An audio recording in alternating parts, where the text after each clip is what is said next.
శ్రీ విజయ గణపతయ నమః. శ్రీకాకుళంలో గణపతి క్షేత్రం అనగానే మన పాలకం రోడ్లో ఉండేటువంటి విజయ గణపతి ఆలయం అందరికీ కూడా జ్ఞాపకం వస్తుంది. అయితే ఈ పూజా కార్యక్రమాల్లో మొట్టమొదట పూజ చేసేటువంటిది గణపతి. గణాలకి అధిపతి గణపతి కాబట్టి మనం ఏ కార్యక్రమం శుభకార్యం చేసినా అశుభకార్యం చేసినా మొట్టమొదటిగా మనం పూజ చేయవలసింది వినాయకుడికి. కాబట్టి ఆ వినాయకుడికి అంత ప్రాముఖ్యత ఉన్నది.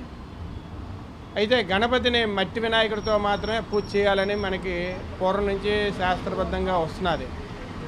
ఎందువలనంటే మనం వినాయకుడిని పూజ చేసేటప్పుడు స్వామివారిని మట్టితో తయారు చేసి అందులో పసుపు కుంకుమ సర్వ ఔషధులు వివిధ రకాలైనటువంటి ఔషధులను అందులో వేసి దాన్ని మట్టి వినాయకుడి విగ్రహంగా మనం తయారు చేసి దాన్ని మనం పూజ చేస్తాం. అదేవిధంగా స్వామివారికి పూజ చేయడానికి ఆకులు పత్రాలతో కూడా పూజ చేయమని మనకి శాస్త్రంలో పూర్వం నుంచి ఋషుల నుంచి కూడా సాంప్రదాయం ఉంది. స్వామివారికి ప్రత్యేకంగా 21 రకాలైనటువంటి ఆకులను మనం పూజ చేస్తాం. ఒక్కొక్క ఆకు ఒక్కొక్క ఔషధంతో కూడుకున్నటువంటిది. కాబట్టి మన ఆకులన్నీ కూడా స్వామివారికి 21 రకాలైనటువంటి ఏకవంశది ఆకులు మనం పూజ చేసినట్టయితే తర్వాత స్వామివారికి 9 రోజులు పూజ చేసి ఈ యొక్క ఆకుల్ని ఇవన్నీ కూడా మనం స్థానికంగా ఉండేటువంటి నదీ జలాల్లోని ఈ మట్టి వినాయక విగ్రహం తీసుకొని వెళ్ళి మనం నిమజ్జనోత్సవం చేస్తాం. అయితే ఈ నిమజ్జనోత్సవం చేయడంలో కూడా ఆంతర్యం ఉన్నది. ఎందువల్లంటే ఈ మట్టి వినాయకుల్లోని ఉండేటువంటి ఔషధులు అవనేయండి, ఈ పత్రుల్లో ఉండేటువంటి ఔషధులు అవనేయండి, ఇవన్నీ కూడా స్థానికంగా ఉండేటువంటి మన నదీ జలాలను శుద్ధి చేస్తాం. పూర్వం అదే చెరువులో మనం ఈ వినాయక విగ్రహాల్ని నిమజ్జనోత్సవం చేసేవాళ్ళం. అదే చెరువులో నీళ్లు మనం ఇంటికి పట్టుకెళ్ళి తాగేవాళ్ళం. ఇప్పుడంటే మినరల్ వాటర్లు అవనండి, మినరల్ ప్లాంట్లు అవనండి వచ్చాయి. పూర్వం ఊరికి ఉండేటువంటి చెరువులో నీరుని మాత్రమే పట్టుకొని వెళ్ళి తాగేవారు. కాబట్టి అంత విశిష్టత వినాయక నవరాత్రులకి ఆ వినాయక విగ్రహానికి ప్రత్యేకంగా ఉంది. అయితే ప్రస్తుత కాలంలో ఆ విగ్రహానికి ఉండేటువంటి విశిష్టతను మనం గుర్తించకుండా విషపూరితమైనటువంటి రసాలతో మనం వినాయకుని తయారు చేసి ప్లాస్టిక్ ప్రేరతో అవనియండి వివిధ రకాలైనటువంటి ఔషధ రసాయనాలతో స్వామివారిని తయారు చేయడం, అలాగే విగ్రహానికి కూడా ఒక విశిష్టత ఉన్నది. ఏ రూపంతో మనం పూజ చేయాలి అనేటువంటిది కూడా మనకు ఉన్నది. కానీ ప్రస్తుత కాలంలో ఆ రూపానికి విలువ ఇవ్వకుండా మనకి ఇష్టం వచ్చినటువంటి రూపాన్ని తయారు చేయడం అవనియండి, మనకి నచ్చినటువంటి హీరో యొక్క రూపం తయారు చేయడం అనేటువంటి, మనం వచ్చినటువంటి సినిమాలోని ఏదో ఒక పాత్ర మనకి కనిపిస్తే ఆ పాత్ర విధంగా కూడా వినాయకుని తయారు చేయడం, ఆ విగ్రహాలకు పూజ చేయడం చేస్తున్నారు. అది మన సంస్కృతి సాంప్రదాయం కాదు. మన వినాయక చవితి అనగానే దేశం నలుమూలల్లో దేశం మొత్తం మీద కూడా చేసుకున్నటువంటి ఏకైక పండుగ ఈ వినాయక చవితి. కులాలకు కానీ మతాలకు కానీ చిన్నపిల్లలు అవనండి, పెద్దవాళ్ళు అవనండి, ముసలి వాళ్ళు అవనండి, ఎవ్వరికి అతీతంగా అందరూ కూడా కలిపి చేసుకునేటువంటిది. ఇది ఒక చిన్నపిల్లలే చేసుకోవాలి, ఇది పెద్దవాళ్ళే చేసుకోవాలి అనేటువంటిది లేకుండా అందరూ కలిసికట్టుగా సంతోషంగా క్రమశిక్షణతో ఐక్యమత్యంతో చేసుకునేటువంటి ఏకైక పండుగ. కాబట్టి ఈ యొక్క పండుగలో ఉండేటువంటి విశిష్టతను అవనియండి, అందులో ఉండేటువంటి రహస్యాన్ని అయినా సరే మనం తెలుసుకొని చేసుకున్నట్టయితే వినాయక చవితి వల్ల పర్యావరణాన్ని ప్రతి సంవత్సరం కూడా మనం కాపాడుకోవాలి. అలాంటిది ఈ వినాయక చవితి రాగానే పర్యావరణాన్ని మనం కలుషితం చేస్తున్నాం, విషపూరితం చేస్తున్నాం. కాబట్టి ఈ యొక్క వినాయక చవితి యొక్క పూజా కార్యక్రమం అంటే అంతరార్థం అవనియండి, రహస్యాన్ని అవనియండి మనం ముందుగా తెలుసుకొని ఏ విధంగా శాస్త్రోక్తంగా సాంప్రదాయంగా మనం పూజ చేయాలి అనేటువంటిది తెలుసుకొని చేసినట్టయితే మన యొక్క వాతావరణాన్ని కాపాడుకునేటువంటి బాధ్యత మనందరికీ ఉంది. కాబట్టి ఈ యొక్క రహస్యాలన్నిటి కూడా తెలుసుకొని ఈ యొక్క నవరాత్రులు చేసుకున్నట్టయితే మనం వాతావరణాన్ని కాపాడుకుంటాం. కాబట్టి వినాయక చవితి అనగానే ఏమిటి అనేటువంటిది తెలుసుకొని స్థానికంగా ఉండేటువంటి మండపాలు అవనియండి, పెద్ద పెద్ద విగ్రహాలు పెట్టేవారు అవనియండి, చక్కగా శాస్త్రోక్తంగా ఈ వినాయక చవితి నవరాత్రులను చేయండి. అదేవిధంగా ఈ మండపాలు ఏర్పాటు చేసుకున్న వాళ్ళు ప్రతి ఒక్కరు కూడా దృష్టిలో పెట్టుకోవాల్సింది, ఎంత వినాయక విగ్రహం మనం పెట్టాము, ఎంత ఎత్తున్నది, ఎంత పెద్ద మండపం వేసాము, ఎంత లైటింగ్ పెట్టాము, ఎంత సౌండ్ పొల్యూషన్ చేసాము అనేటువంటిది కాకుండా సాంప్రదాయబద్ధంగా వినాయకుని పెట్టండి.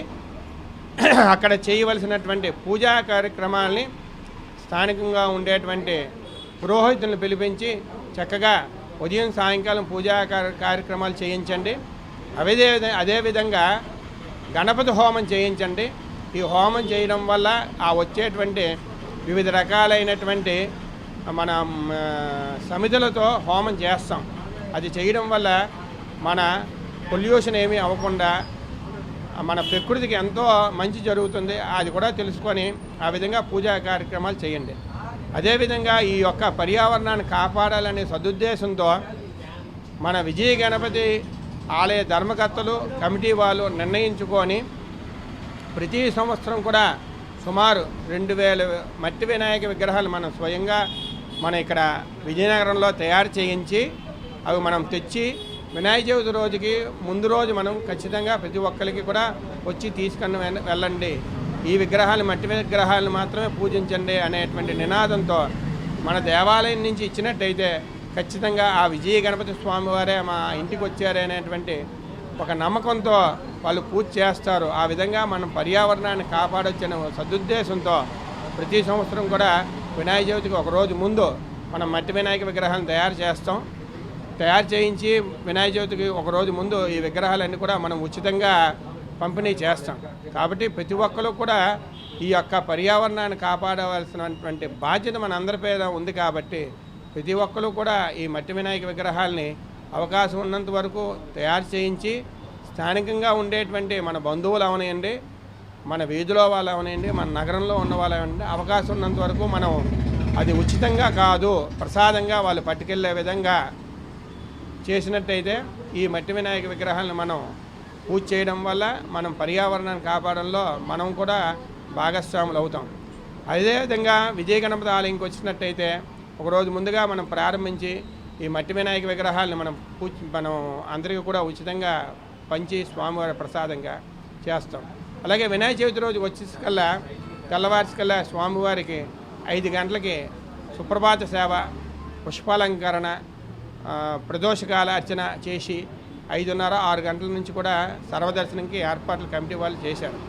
అదేవిధంగా ప్రతి సంవత్సరం కూడా మనం వేసుకునేటువంటి భవానీమాల అవనేయండి, అయ్యప్ప స్వామి దీక్ష అవనేయండి, శివమాల అవనేయండి, అలాగే గణేష్ మాల అని మనం గత 10 సంవత్సరాలుగా ప్రారంభించి భక్తుల్లో హిందూ ధర్మం కాపాడాలి, భక్తుల్లో చైతన్యం రావాలి, మన సంస్కృతి సాంప్రదాయాల పట్ల వాళ్ళకి విశ్వాసం పెరగాలి అని సదుద్దేశంతో విజయ గణపతి నవరాత్రి దీక్షా మాలాధారణ అనేటువంటిది దీక్షను మనం వినాయక చవితి రోజు ఇచ్చి వాళ్ళ చేత 9 రోజులు కూడా దీక్ష నియమబద్ధంగా ఎలా చేయాలి అనేటువంటిది వివరించి వాళ్ళకి మాల వేసి 9 రోజులు ఎలాగుండాలి, ఉదయం ఏం పూజ చేయాలి, సాయంకాలం ఏ విధంగా పూజ చేయాలి అనేటువంటి చెప్పి 9 రోజులు కూడా దీక్ష ఇచ్చి వాళ్ళ చేత దీక్ష చేయించి 10వ రోజు వాళ్ళందరి చేత కూడా అష్టద్రవ్యములతో గణపతి హోమం చేయించి దీక్ష విరమణ చేయించి స్వామివారి యొక్క పూజ అంత మనకు ముఖ్యమో అదేవిధంగా ఆ ఊరేగింపుతో స్వామివారి నిమజ్జనోత్సవం కూడా అంతే సాంప్రదాయబద్ధంగా చేయాలి.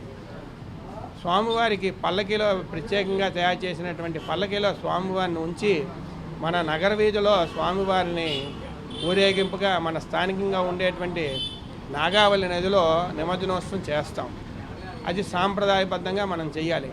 అయితే ప్రస్తుతం ఈ యొక్క వినాయక చవితిలోని మొదటి రోజు నుంచి లాస్ట్ రోజు వరకు సౌండ్ పొల్యూషన్ డీజేలు పెట్టి అదేవిధంగా లాస్ట్ రోజు కూడా ఈ యొక్క వినాయక స్వామి వారిని చక్కగా అలంకరించి వీళ్ళు ఈ డీజేలు అవనియండి వివిధ నృత్యాలతో జాగ్రత్తగా తీసుకుని వెళ్ళి నిమజ్జనోత్సవం చేస్తున్నారు. కానీ అందులో కూడా కొంత సాంప్రదాయం పాటించినట్టయితే మన యొక్క సంస్కృతి సాంప్రదాయాన్ని మనం కాపాడుకొని మన రాబో తరాల వాళ్ళకి ఒక మెసేజ్ అవనియండి, ఒక విషయం మనం తెలియజేయడం అవనండి, ఏ విధంగా నవరాత్రులు చేయాలనేటువంటిది మనం చెప్పడానికి అవకాశం ఉంది. కాబట్టి ప్రతి ఒక్కరు ఈ వినాయక చవితి నవరాత్రుల్లో ఉండేటువంటి ముఖ్య ఉద్దేశం అవనియండి, అందులో ఉండేటువంటి రహస్యాన్ని అందరూ తెలుసుకొని నవరాత్రులు చేసినట్టయితే ఇది దేశం మొత్తం మీద చేసేటువంటిది పండగ. మిగతా ఏ పండగలైనా ఒక ప్రాంతానికి కానీ ఒక రాష్ట్రానికి కానీ చెందుతాయి. కానీ వినాయక చవితి నవరాత్రులు అనగానే దేశం మొత్తం మీద చిన్న పెద్ద కులాలకి మతాలకి అతీతంగా చేసుకునేటువంటి కార్యక్రమం కాబట్టి, పూజ కాబట్టి అందరూ కూడా దాన్ని శాస్త్రబద్ధంగా చేసినట్టయితే తద్వారా మన దేశానికి ఎంతో మేలు జరుగుతుంది. అదేవిధంగా స్వామివారికి నవరాత్రుల్లో ప్రత్యేకంగా మంగళవారం నాడు స్వామివారికి పాలాభిషేకం ఉంటుంది ప్రతి మంగళవారం కూడా.